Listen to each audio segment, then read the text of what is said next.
Cette semaine, dans le cadre de notre série Les réglages d'une strato, on va voir l'intonation. L'intonation, c'est ce qui permet à la guitare de rester juste, quel que soit l'endroit où on frette une corde. On pourrait croire qu'il suffit d'avoir bien réglé la distance de ce point-ci à ce point-là, de façon à ce que la 12e frette soit pile au milieu de la corde. Eh bien, il n'en est rien. Il n'en est rien parce que dans le principe c'est ça, hein. Sauf qu'il y a l'épaisseur de la corde qui va jouer. Hein. Sur une corde grave, l'épaisseur est presque parfois d'1 millimètre, alors que sur une corde très aiguë, forcément l'épaisseur est bien moins forte. Cette épaisseur va devoir être compensée au niveau du chevalet, voilà, ou du vibrato dans notre cas.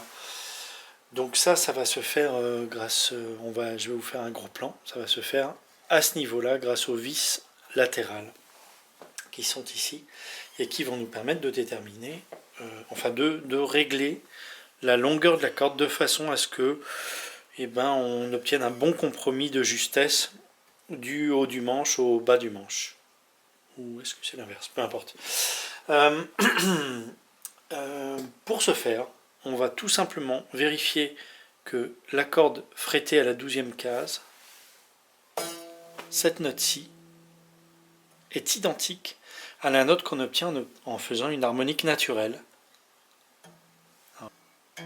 Pardon, voilà, j'y étais pas, elle était là. Donc voilà, cette note-ci et cette note-ci doivent être identiques quand on n'appuie pas trop fort sur la touche. Voilà. Et il se trouve que, alors ça à l'oreille c'est un petit peu compliqué à faire, donc on va utiliser un accordeur. Ça reste la solution la plus sûre.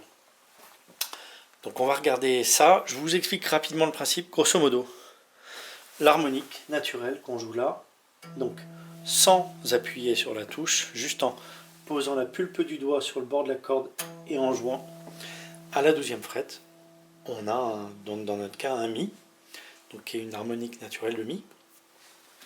Cette note-ci devrait être la même que frettée. Ce qu'on sait, c'est que l'harmonique naturelle, elle, est vraiment au milieu, c'est-à-dire elle ne peut vibrer que exactement au milieu de la corde. Et elle donne une note dont la hauteur est exactement celle qu'on doit obtenir. Si la note frettée est plus aiguë, ça veut dire que l'espace entre ce point-ci et ce point-ci est trop court, hein, puisque plus l'espace se réduit, plus la note est haute. Donc si on est trop aigu, c'est que l'espace est trop court. Donc il va falloir reculer ce pontet-ci pour que ce soit un petit peu plus long. En revanche, évidemment, à l'inverse, si la note obtenue en frettant est plus grave que celle obtenue en faisant l'harmonique, à ce moment-là, il va falloir raccourcir l'espace entre cette 12e frette et l'endroit où repose la corde sur le pontet. Voilà, le principe est très simple. On va aller regarder ça de plus près. Donc là, un petit détail rapidement de l'arrière du vibrato. Ce sont ces vis-ci qui, en étant vissés, en vissant, vont rapprocher le pontet du bord, en fait, et donc vont augmenter la longueur de la corde, en fait, la longueur de la partie vibrante de la corde. Donc c'est ce qu'on va vouloir obtenir.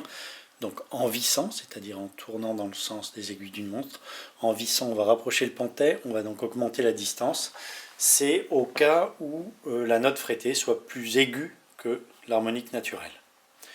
Voilà. En sachant qu'évidemment, ce genre de choses se fait toujours en détendant la corde. Hein. On la détend légèrement et on visse ou on dévisse. Après on se réaccorde et on vérifie. Donc on va regarder ça tout de suite. Je vais juste faire un gros plan sur l'accordeur et puis on va regarder un petit peu comment ça se passe, sachant que je ne vais pas pouvoir vous faire trop de vidéos puisque évidemment l'idéal c'est de faire ces réglages en position de jeu, hein, donc la guitare contre soi en train d'être jouée dans une position normale. Donc un petit point sur l'accordeur. Donc l'accordeur électronique, il y en a un petit peu partout maintenant. Vous pouvez utiliser votre téléphone. Si vous avez un smartphone, il y a des tas d'accordeurs gratuits qui sont téléchargeables. Un accordeur, ça vaut une dizaine d'euros. Il est parfois intégré à un ampli. Là, c'est le cas. J'ai une espèce de simulateur d'ampli. Il est intégré dessus, vous voyez. Si on appuie là, on a la note qui joue. Et si on laisse appuyer longuement, on passe en mode accordeur. Donc je vous conseille assez vivement de vous mettre en position micro-manche. Pourquoi? Parce que la corde vibre plus on se rapproche du milieu du manche. Et donc généralement vous réussirez à avoir un signal plus fort pour l'accordeur quand vous utilisez le micro-manche. Mais ça peut aussi très très bien marcher avec le micro-chevalet. Alors c'est parti, on va faire l'harmonique. On va regarder où elle en est et on va accorder de façon à avoir la bonne note à l'harmonique. Donc ça c'est à mi aigu. On voit qu'il y a une petite flèche qui nous indique d'aller vers la gauche. Ça veut dire qu'on est trop haut. La corde, la guitare est accordée trop haut. Donc il faut redescendre. Il faut redescendre un peu. Alors vous vous rappelez, on avait fait un petit cours sur l'accordage. On s'accorde toujours en montant. On va vérifier. Normalement, l'harmonique et la corde à vide doivent donner le même résultat. Voilà, ça a l'air pas mal, vous voyez. Là, on est pile sur le... Si je descends, voilà, on voit qu'on est descendu. Si je remonte... Ouh, j'ai dû trop remonter, il s'en rend pas compte, voilà.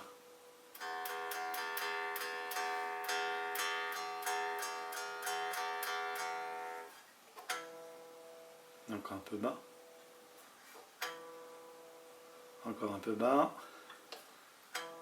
Voilà, on est pas mal.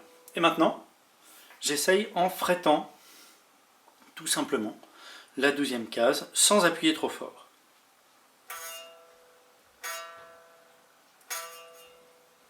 Et bien écoutez, là on y est.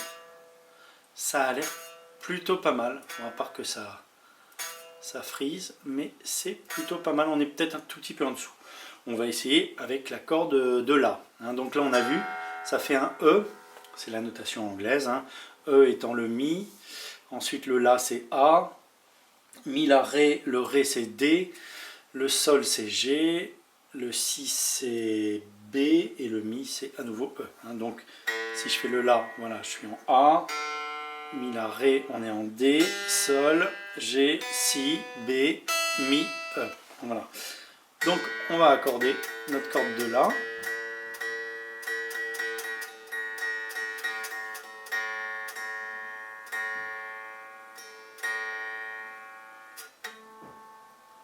Un petit peu en dessous encore. Voilà, on y est. Un petit peu en dessous, allez, on remonte. Un chouïa. Et on va essayer en frettant. Alors là, on voit qu'on est trop haut. Typiquement. Donc, l'harmonique naturelle en frettant. Alors, à l'oreille, c'est très très dur à déceler, alors qu'à l'accordeur, il n'y a pas de doute. Donc là, on est dans ce fameux cas où, grosso modo, l'espace entre la frette et le cordier, et donc le chevalet, nous donne une note trop aiguë, donc est trop courte. Donc il va falloir la rallonger. On va regarder tout de suite comment on fait ça. Nous avons donc constaté que l'espace entre cette frette-ci et ce pontet-là était trop court, puisque la note est trop aiguë. Il faut donc qu'on rallonge cet espace. Qu'est-ce qu'on va faire? On va détendre la corde et on va visser la vis qui est là pour rapprocher le pontet du bord, donc pour allonger cette distance. Alors, voilà, on a détendu notre corde et on va rapprocher le pontet en vissant, qu'on gagne quelques fractions de millimètres. On se réaccorde, on vérifie et on y revient. après l'intégralité des réglages, voici où nous en sommes. La corde de mi grave.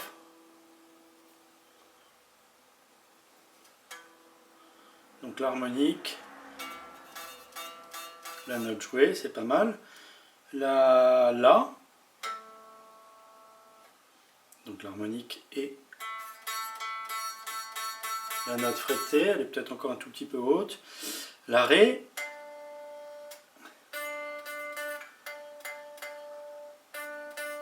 On est bien. La Sol qui va donner beaucoup de mal.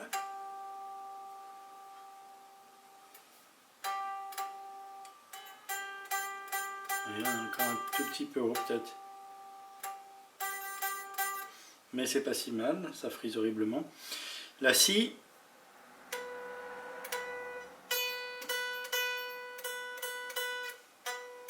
On n'est pas mal non plus, ça va à peu près. Et la Mi. Voilà, la guitare est entièrement réglée. Vous allez voir maintenant à quoi ressemble le chevalet une fois réglé. Voilà, donc vous voyez le chevalet donc est très étagé maintenant là. Encore plus ici, la corde de sol, il a fallu que je la pousse à la limite de ressort. Sur certaines guitares mal conçues, j'ai même dû couper le ressort parfois un petit peu pour gagner un peu de place. Donc vous voyez, on a vraiment un étagement. Hein, c'est de plus en plus éloigné au fur et à mesure qu'on est aigu. Là, on a une espèce de chose un peu illogique, mais voilà, la mesure montre que ça n'allait pas sinon. Donc voilà, vous avez le chevalet qui est bien réglé, et donc la guitare maintenant est juste sur la totalité du manche. Alors ça, c'est un principe parce qu'en réalité, vous vous apercevrez très souvent que en haut du manche vous êtes juste et en bas vous ne l'êtes pas, alors que vous avez fait pourtant tous les bons réglages. Vous allez vous apercevoir que les cordes à vide, quand on s'accorde corde à vide, après quand on joue un accord frété ou barré, on est plus juste. Alors la plupart des musiciens dans le monde se débrouillent en s'accordant pour le morceau qu'ils vont jouer, hein, surtout les musiciens de studio.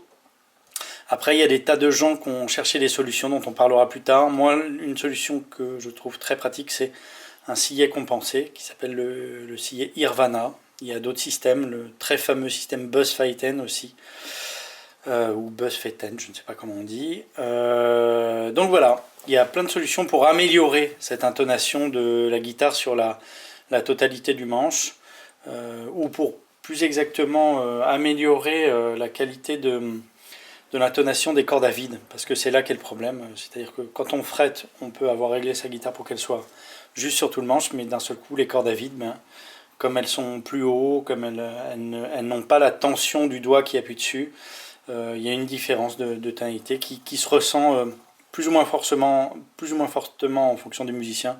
Moi, je sais que j'y suis très sensible, ce qui explique que je sois allé vers des solutions de type Irvana. Voilà, et c'est tout pour ce réglage-là.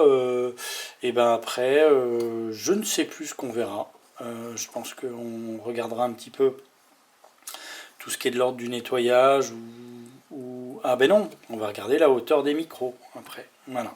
Et bien donc, prochaine leçon, on essaiera de régler la hauteur des micros, sachant que c'est quelque chose qui est assez subjectif en réalité. Voilà, et bien bonne semaine à vous, à bientôt.